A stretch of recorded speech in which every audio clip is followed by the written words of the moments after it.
Have you ever wondered why we have dreams?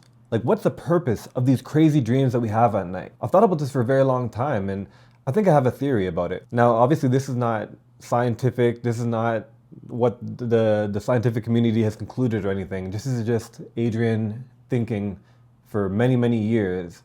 And I think I came to a conclusion that I'm comfortable with expressing. You know, sometimes dreams, they're crazy. They defy the laws of physics.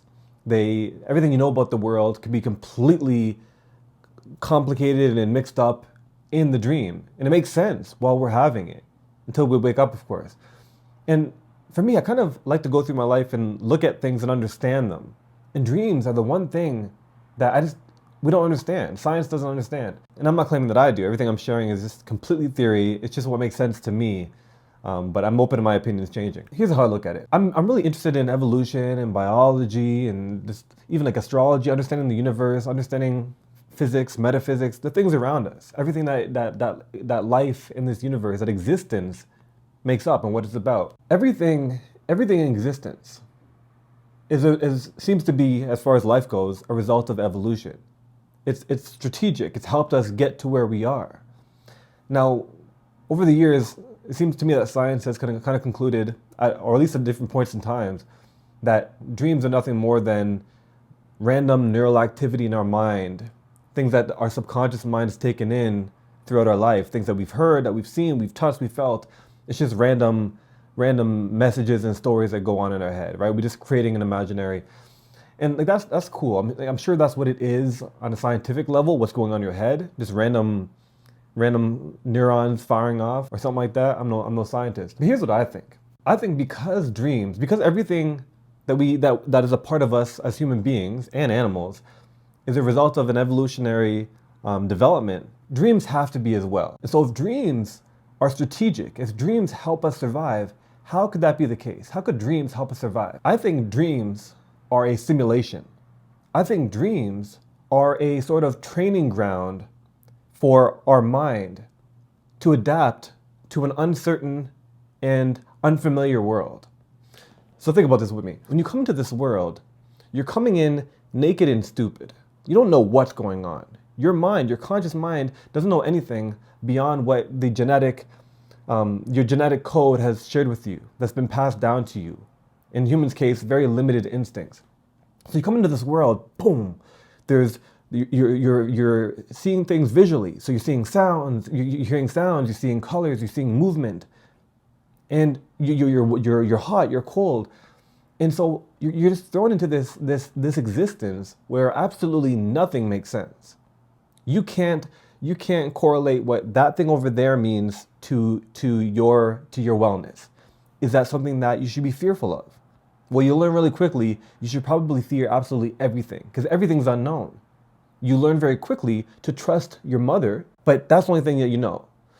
And so I think dreams are a simulation in order for our brain or our mind to adapt and be prepared for random possibilities.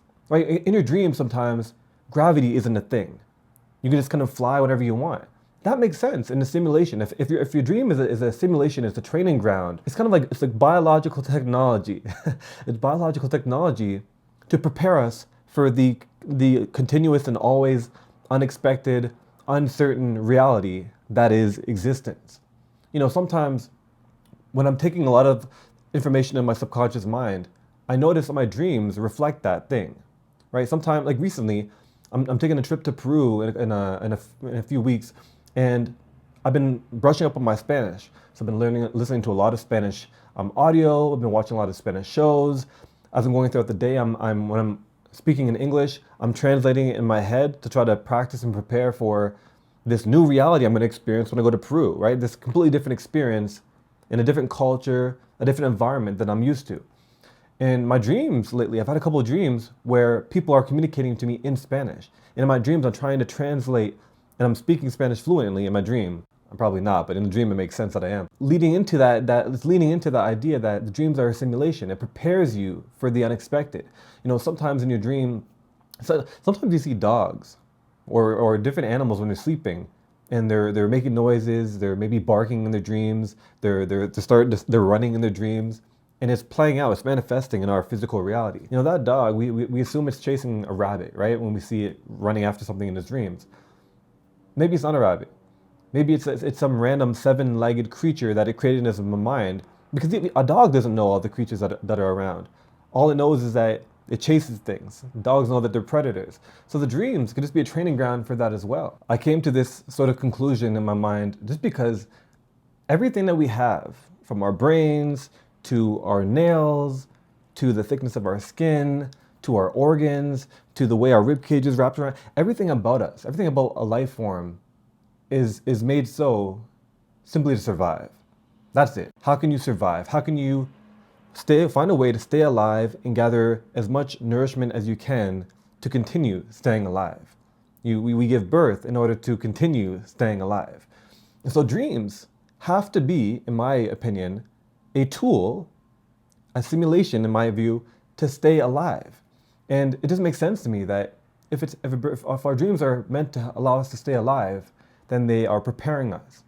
Because they can't be doing anything else. They don't allow us to go on the offense, but it's a place where we're able to go into, and our mind will use all of the information that's taken in over life to create seemingly random scenarios that will prepare us for the possibility that factor in the dream plays out in the real world, so that we're prepared for it. We're prepared for it. It's like if you're playing a sport, like when I'm playing basketball, for example, especially when I was younger, when I was really training for basketball, if I went to a gym and there's nobody in the gym, it's not like, oh, I can't train anymore. No, I train. I put the basketball in my head. I imagine scenarios. I'm dribbling. I imagine a person cutting me off. Okay, and I need to spin off that. I imagine going up and shooting, and a person jumps. Okay, how am I going to pass it off? How am I going to get around this obstacle? When I'm playing basketball, I'm creating a simulation in my mind while I'm awake on potential scenarios that could happen. I think dreams do the same thing. I think dreams are the perfect opportunity for us to imagine various possibilities that can play out and prepare us beforehand. It can allow our reaction time to be just a little bit quicker. It can allow our subconscious mind to kind of hold that potential situation in case something similar comes up, and it prepares us. And that's why I think it's not just humans that have dreams. I think that's the very reason why dogs have dreams, elephants have dreams. Shit, for all I know, ants have dreams. Obviously humans and bigger creatures like dogs and elephants, you can see the dreams occurring, the way it manifests on the outside when they're moving their hands or they're making noises. But I think all living creatures experience that. Anything with a consciousness experiences that. And because when you're in a dream, everything feels absolutely real. When you're in the dream, you are certain that there's nothing else. You don't even consider the possibility that there's anything else while in that dream. So for all I know, this life that we're living, this existence that we have right now, you watching me at this very moment, could just be a more comprehensive dream that's preparing us for an even greater reality after this dream ends. Right? Who knows? I certainly don't. But I think it's fun to think about. And I hope it was fun for you. And I'd love to know, what are your thoughts? What are your opinions on dreams? What's the point of it? I'm sure you have a lot of mysterious and mystical and interesting dreams that you've had. What do you think that's for? Let me know down in the comments below. Thanks for watching, and I'll see you in the next video.